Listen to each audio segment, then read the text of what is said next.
नमस्कार. अवधूत चिंतन श्री गुरुदेव दत्त श्री स्वामी समर्थ. स्वामी भक्तांनो, स्वामी समर्थ महाराजांच्या आजच्या या प्रेरणादायी सुंदर संदेशामध्ये सर्व स्वामी भक्तांचं स्वागत आहे. स्वामी भक्तांनो, तुमच्या मनातील नक्कीच चांगली इच्छा पूर्ण होईल. तुमच्या घरामध्ये सुख शांती लाभेल. तुमच्या जीवनात येणाऱ्या संकटापासून स्वामी तुमचं रक्षण करतील. ज्या गोष्टीची तुम्ही मनापासून वाट बघत होता ती गोष्ट तुम्हाला अचानक नक्कीच मिळेल. स्वामी भक्तांनो, येणाऱ्या दिवसांमध्ये तुमच्या घरामध्ये यश भरभरून येईल. धनसंपत्ती सुख शांती तुमच्या जीवनामध्ये येईल. स्वामी भक्तांनो, स्वामींचा हा सकारात्मक संदेश ज्या भक्तांच्या कानावर पडेल त्या भक्तांची अडलेली कामे सुद्धा पूर्ण होतील.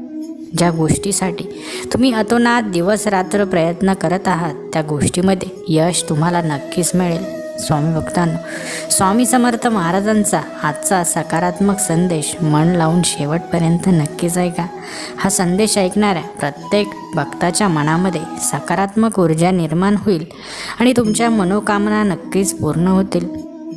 स्वामी भक्तांनो, चमत्कार घडण्यासाठी एक क्षणसुद्धा पुरेसा आहे. त्यामुळे कोणत्या क्षणी आपल्या जीवनात चमत्कार घडेल हे आपल्याला अजिबात माहिती नाही. म्हणून येणारा काळ हा आपल्यासाठी चांगला काळ आणि सुवर्ण काळ बनवण्यासाठी हा संदेश खूप उपयोगी ठरणार आहे. स्वामी भक्तांनो, ज्यावेळेस आपण फक्त चांगल्या लोकांच्या सानिध्यामध्ये राहतो त्यावेळेस आपण आपोआप चांगले विचार करण्यास सुरुवात करतो. परंतु जर आपण वाईट लोकांच्या सानिध्यात जर गेलो तर आपोआप आपण वाईट विचार करायला लागतो. हा सर्व आपल्या मनाचा खेळ आहे. आपल्या आजूबाजूला कशी स्थिती आहे या सर्वावर आपलं भविष्य आणि आपलं आयुष्य अवलंबून आहे. म्हणून मनामध्ये जर सतत सकारात्मक चांगले विचार असतील तर नक्कीच तुमच्या जीवनात फक्त आणि फक्त चांगल्याच गोष्टी घडतील. परंतु मन नेहमी नकारात्मक विचार करत असेल, मनामध्ये नको नको ते वाईट विचार येत असतील तर तुमच्या आजूबाजूला सर्व काही वाईटच तुम्हाला दिसेल. चांगल्या गोष्टीत तुमचं मन रमणार नाही. तुम्हाला फक्त वाईट गोष्टींचा सहारा आहे असं वाटेल. वाईट गोष्टी आपल्या जीवनात घडत आहे असं तुम्हाला वाटेल. स्वामी भक्तांनो, हे सर्व काही आजूबाजूच्या वातावरणावरती आणि आपल्या मनातल्या विचारांवरती अवलंबून आहे. म्हणून आज हे जे चांगले विचार तुमच्या कानावर पडणार आहे यामुळे तुमच्या मनामध्ये एक सकारात्मक ऊर्जा निर्माण होईल आणि हीच ऊर्जा तुम्हाला सर्व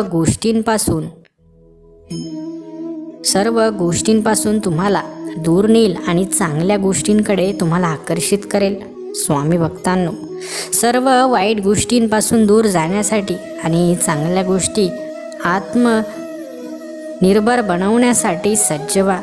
स्वामी भक्तांनो, चांगल्या गोष्टी जेव्हा आपल्या जीवनात घडायला सुरुवात होते तेव्हा एक संकेत आपल्याला मिळतो. तो संकेत असा आहे की आपण नेहमी उत्साही असतो. आपण नेहमी काहीतरी आनंद साजरा करण्याच्या क्षणी आपल्याला हे सर्व अनुभवायला मिळतं. जेव्हा आपण सकाळी उठून स्वच्छ मनाने जेव्हा काहीतरी चांगली गोष्ट करायला जातो तेव्हा त्या गोष्टीमध्ये आपल्याला नक्कीच यश मिळतं. परंतु जर आपण थकलेल्या मनाने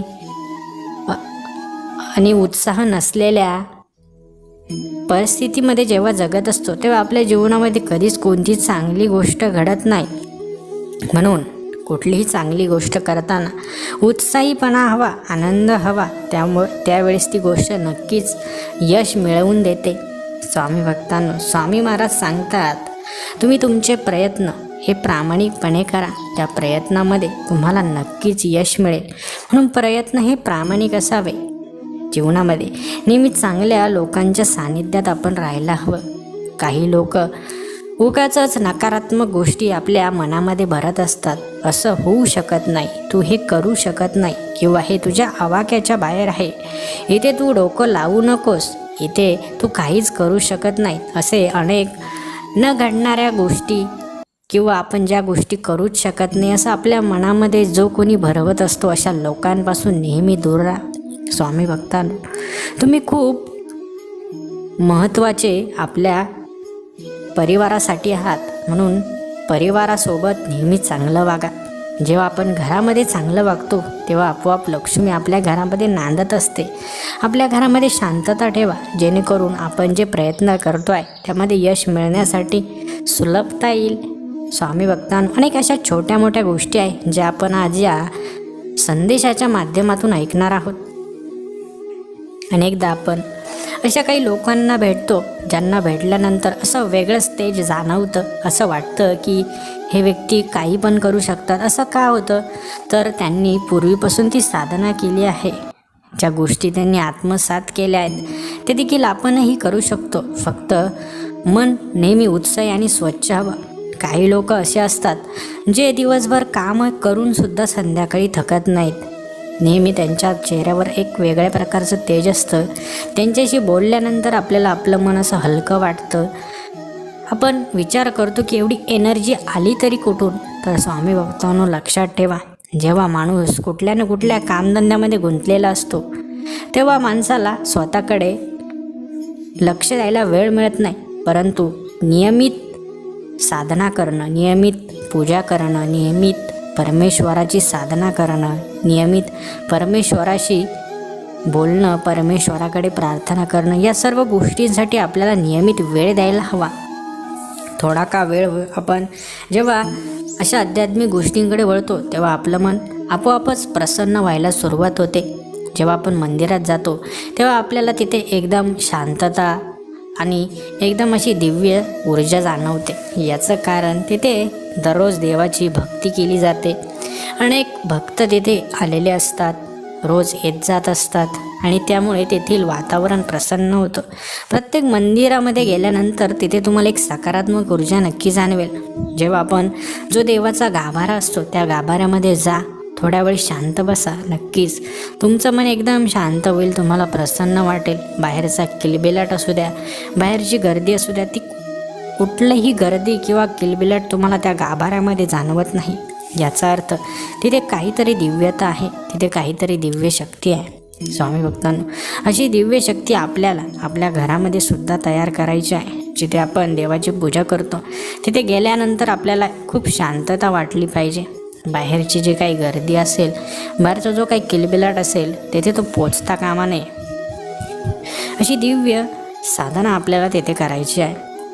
स्वामी भक्तांनो, जेव्हा आपण कुठल्याही कामामध्ये यश मिळवण्यासाठी प्रयत्न करत असतो तेव्हा प्रत्येक कामाची सुरुवात करताना परमेश्वराला नमन करायचं आहे. परमेश्वराकडे हे काम पूर्ण होऊ द्या असं मागणं मागायचं आहे. स्वामी भक्तांनो, लक्षात ठेवा, नेहमी चांगले विचार आपल्या मनामध्ये, आपल्या डोक्यामध्ये असले पाहिजे. दुसऱ्याचं कधी वाईट करायचं नाही, तसा विचारसुद्धा मनामध्ये आणायचा नाही. जेव्हा आपण थकून कामावरून घरी येतो त्यावेळेस आपल्या कुटुंबाकडे बघून आपल्याला पुन्हा ताजंतवानं वाटलं पाहिजे. त्यांच्या चेहऱ्यावर आनंद नेहमी टिकवून ठेवण्याची जबाबदारी ही कुटुंब प्रमुखाची असते.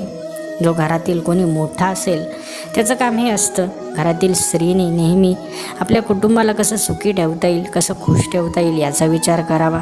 नवरा बायको दोघं असतील तर दोघांनी एकमेकांना कसं खुश ठेवता येईल हा विचार करा.